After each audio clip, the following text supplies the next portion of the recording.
customs. I would say not DK because I'm that guy. I would say Ganondorf deserves to have customs. Wait, did you say that DK needs customs? I said Ganondorf. I said DK definitely does not. Okay, DK is pretty good as is. I know DK, I'm going to say this DK is not overpowered, but he's broken. Game one. Game one. I was talking with Denti beforehand, and he really feels like Cloud, low-key, second best character in the game. He was really? racking his brain. He was just saying, you know, I don't know who Cloud honestly loses to. Other than our good friend Bayonetta. Yeah, you know, maybe other than that. Now, Denti, we actually haven't seen him on the Shockwave stage in quite some time. There was a lot of speculation on how he would do tonight, and I think that it's safe to say that he really exceeded a lot of those expectations, taking a set off of Dakpo, forcing him into losers. Now in losers quarters, hoping to fight his way back to grands. He wants that rematch. Wants to send a Bayonetta main packet. Yeah, and let's not understate how long Denti's been gone. He's been gone for almost a month. It is hard to come back and perform this well after an entire month of not entering a tournament. You know, the flip side of that also, whenever I remember Denti playing previously, his mental game just really wasn't where it should have been. But now, I feel like he's come at it with a more fresh perspective, maybe with a little less pressure on himself. And it really is paying off. Dio having a tough time in the corner. Oh, but getting the crucial up smash read. That was so enormous. And it's hard to get around that sometimes because you're like, okay, there's a gyro, he's might get to throw a laser, but you forget about the up smash sometimes. What a guy. Look at that. That was... Dio just alley-ooped the gyro to himself. Exactly. That was actually really cool. And Denti just alley-ooped him straight towards that left blast zone. Denti did not say, I'm going to like wait for you to get on stage, outplay you in the neutral, get a combo into say. He was just like, just get out of here. Get out of here. Hit him with the die insect. Shout out to Ragnaros. Going over, and Gio, oh man. Wow, and gets the down part. Yeah, both sides. And that was so good for Denti that he had the limit broken version available just to ensure he could get out of trouble. But now, he doesn't have a jump. Gio tried to poke him with that forward air. His stock would have been gone if Gio had been able to time it down tilt correctly. Up air won't take it. Yep, never mind. I wasn't quite sure of that one, but hey, Rob's got some good confirms. It's just getting yourself into the situation where you can make that happen. We really saw Gio make it happen twice in a row. I mean, he was down the entirety of that first match, that first stock, but then the up smash changed everything. It really did. Yeah, I mean, and like I said, that's the thing about Rob. You just got to find the right opportunities. You can't throw out a bunch of moves willy-nilly with Rob. You've got to play very patiently, and that's not the life for everybody. Gio, however, is calculated and cool under pressure, and he's very good at maintaining that patience. When I see Gio play traditionally, he's much more projectile-oriented, but he understands that Cloud's speed is problematic, and he's done a great job of adapting to those particular conditions. Meanwhile, actually putting some shield pressure on Denti, which is a little unusual for Rob, actually. Nice back air. Rob, do you think Rob has the second worst back air in this game behind Little Mac? I don't think so. I think the fact that it grants a bit of pushback makes it a lot better than you think. Like, you can use it both offensively as well as like a recovery.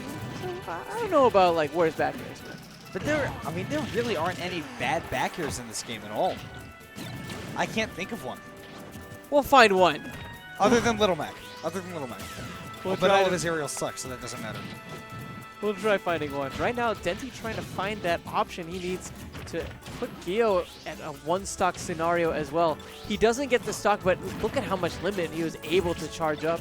And that's one of the most infuriating things about playing a Cloud, especially a patient one like Denti. What a great down smash. That is actually a very underrated kill move. And if you see a Cloud facing you at the ledge like that, you got to assume it's coming. Such a strange interaction. Denti throwing out that limit-broken Blade Beam, and it snags onto the gyro. So really smart defensive maneuver from Gio to get out of trouble. thought he might be going for something like a neutral air there, but instead going for the back air and getting punished pretty hard for it. He's going to come back a veritable mountain of percent now. A tall order for Denti, but Cloud, of course, being that comeback character. He has limit. He just has to make sure he hits the ground. He's got the gyro. Never mind. I was thinking that a gyro could set up into something huge. I thought that up airs would set up into something huge.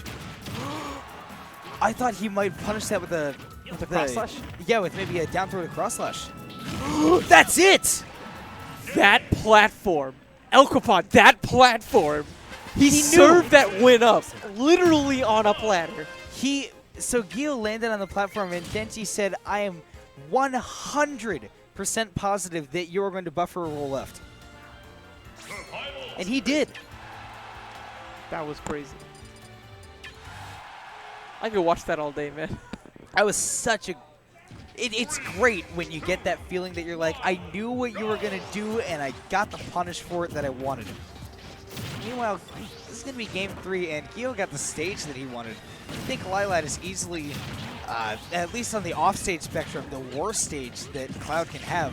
However, he does benefit a little bit off of the fact that it's got low platforms, which means that short hop up air is even more dangerous.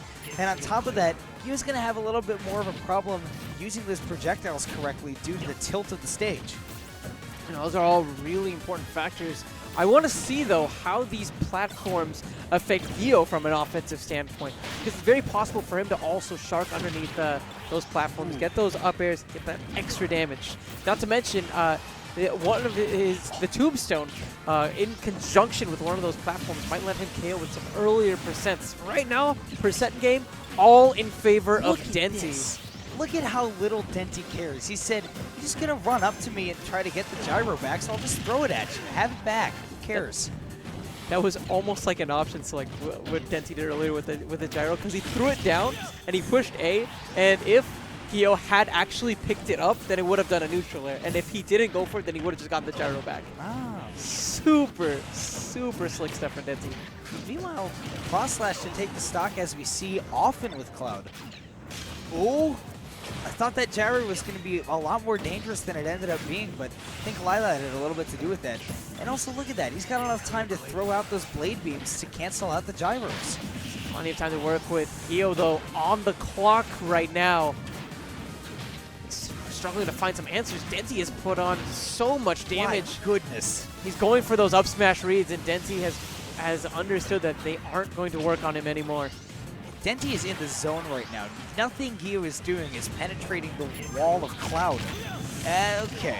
That was perfect, though, from Gio. So there's another reason that Rob can like the stage, is that up air can reach through so much more of the stage than it would anywhere else. Yeah, you know, we talked about it reaching through those platforms, but literally underneath the stage itself and still clipping the heels of Denti.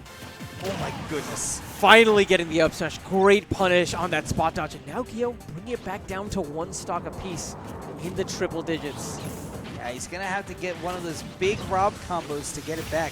Rob can do some really crazy combos if you get the right reads to bring you up to something like 60-70% if you do it right. But he's going to have to get that insurmountable wall of sword. It is a tough wall to crack, and it just got even tougher. Limit online, but Denti! And this is I think Denti's falling back into one of his older bad habits with Cloud, is that he's getting antsy and he's throwing out the limits a lot more than he needs to. And now more than ever, he needs to not be doing that because he's approaching kill percents himself. An up smash from Gio will do it now. And he's really been going all in on some of these roll reads. Again, right there! Wow! But the down smash is gonna do it. What a set! Coming down to the wire there, Elkapon. Gio almost made an insane comeback. Gio's so close on there, but forgetting how little lag there is on that cross-slash limit break. And when he was ready to go in there with an up smash, Denti was already shielding.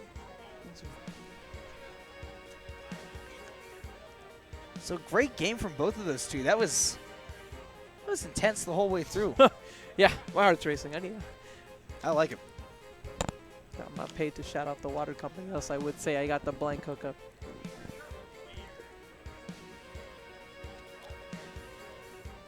Some folks are saying the new patch is exclusively Bayonetta nerfs. I'm saying it's not even out yet. Wait, how do they have patch notes? Data Well, mining. you could say you data mined it, but where did they get the data? That's what I want to know. Yeah, it's on like a server that's- apparently, and then You know how much money people get to protect those servers where all the secret information is held? not enough. People apparently. get